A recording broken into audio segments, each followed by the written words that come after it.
Hi, my name is Nico, and we're going to talk a bit about how the prisoner's dilemma applies to the smart charging of electric vehicles.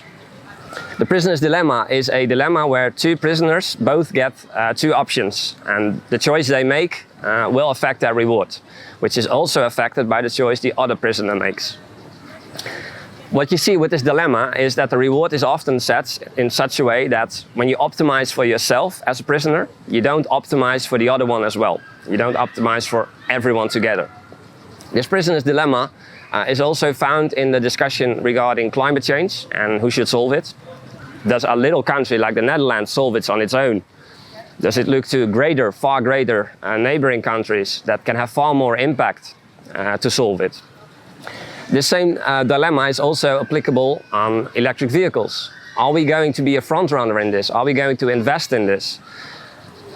A set of grid operators knew that with the coming of electric vehicles on the Dutch market, they had to act. They couldn't just sit around and wait for other parties to solve this problem, because the introduction of electric vehicles is going to affect the power grid. It's going to affect the stability. Instead of choosing a solution that only works for them, which might need only small costs because they can get their knowledge from elsewhere instead of solving it themselves, instead of that, they chose to work together. And they combined into a non-profit company called Elaat. And as this company, they provided the market in the Netherlands, but also internationally, with open protocols, with a lot of knowledge on electric vehicles, on how to charge them, and on how to do smart charging. Where smart charging can really solve the problem of how the grid will handle massive introductions of electric vehicles. Nowadays in the Netherlands, we do have a lot of chargers. We have the highest density of chargers per kilometer of road in the Netherlands worldwide. We do have one problem though, a problem that we see everywhere in the market, which is what we tend to call the availability problem. The availability problem is when a user wants to charge his electric vehicle, but he can't find an available charger. This is something that the market will have to solve in the coming years. And the way we see it, there are two approaches to this. The first approach makes use of idle time, meaning that once a car battery is fully charged, there's still some connection time. And this idle time can be minimized, it can be reduced. And by reducing that, of course, you free up the charger for someone else to use, making more efficient use of your chargers in that way. You can do this by applying a parking tariff. You can do that by asking them to leave via a notification you send to an app. You can even build up a queue in an app where you can let others ask the EV driver to remove their cars so that they can charge. That's one approach.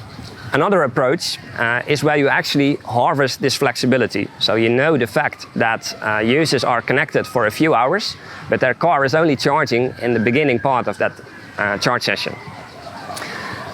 This technology that really makes use of this flexibility is what we call smart charging. So with smart charging, we control the charging behavior of individual electric vehicles, thereby optimizing for the whole charging park. With smart charging and making use of this flexibility, the possibility could occur that a single user doesn't want this flexibility. He just wants to charge as fast as he can because he's in a hurry.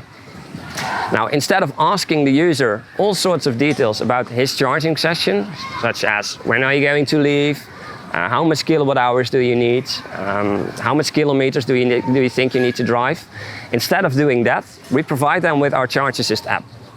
And the Charge Assist app makes visible to them what smart charging is doing for their charge session, which also means that in 99% of the cases, that's perfectly fine. But in the few examples where they actually need to leave fast, they need to leave sooner, we provide them with a simple button in our app, which just tells our platform, I'm in a hurry, could you charge me faster? And we do that. We build on that promise that you can actually charge as fast as we can charge you, while we still take into account any local grid capacity limits. Now with this button, you could argue, and that's how we circle back to the entire prisoner's dilemma story, you could argue that if you press that button, your charging is faster. So why wouldn't you always press that button? That's a fair question, and we did a huge trial with hundreds of chargers to find out if that would actually be the case. What we found out is that this button is very simple to use. So every single user used it a few times just to find out what it does.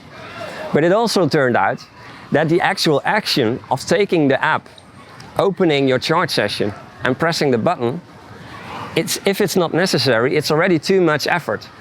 So the only people actually using this button were the ones who needed it. The ones not using the button knew they would be fine in the end of the session. For example, in the morning when they pick up the REV to go to work, they would be fine.